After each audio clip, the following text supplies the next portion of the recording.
Welcome everyone to Get Real this month with Morton, and today I'm joined once again by David Lipman, who I can confidently say is Penrith's #1 real estate agent. So thank you, David, for joining us. Obviously you've had quite a lot of experience. How many units have you sold off the plan? Over the last 6 years, around 200. Right, off the so plan. a lot to be an expert. The first question I've got, can you explain what buying off the plan is? Buying off the plan is literally buying where there's no building, nothing exists. You've got plans like floor plans, floor plates that have been provided by the developer or the builder.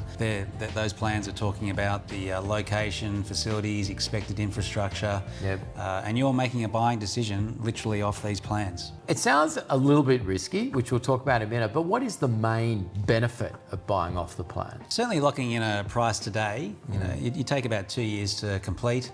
So you're locking in a price today, and in a growing market, you're going to get maybe 10% growth over that 2 year We've period. definitely seen that here. Yep, you've got more choice.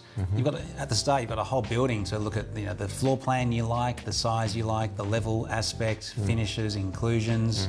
Are there any other appealing points? If you're a first home buyer, there's stamp duty exemptions up to 800,000, and there's concessions up to $1 million. Yeah. Also, you don't have to have all of your finance and money ready at the start. You can exchange a contract on a 5 or a 10% deposit, and then there's nothing more to do until about 3 months before it's due to So you complete. could be saving like crazy.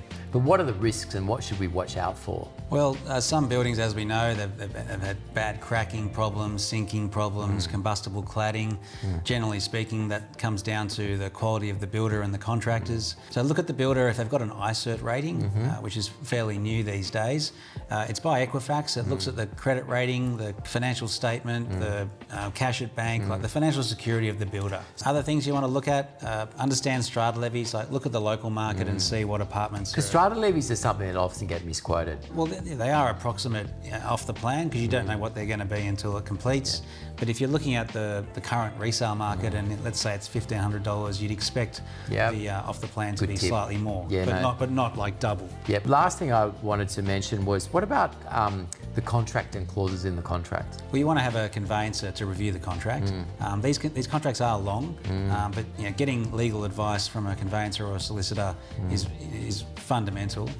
They'll look at it in your best interests and look at things like land tax and the sunset clause, which basically is a date in the future from when the project is supposed to be finished by. And if it's not, you want to look out for how far ahead that date is, because if it's too far ahead, they may never complete it. So David, that was a great summary of what to do when buying off the plan. Thank you very much for being on Get Real with Morton. Until next month, goodbye, and thank you for watching Get Real with Morton.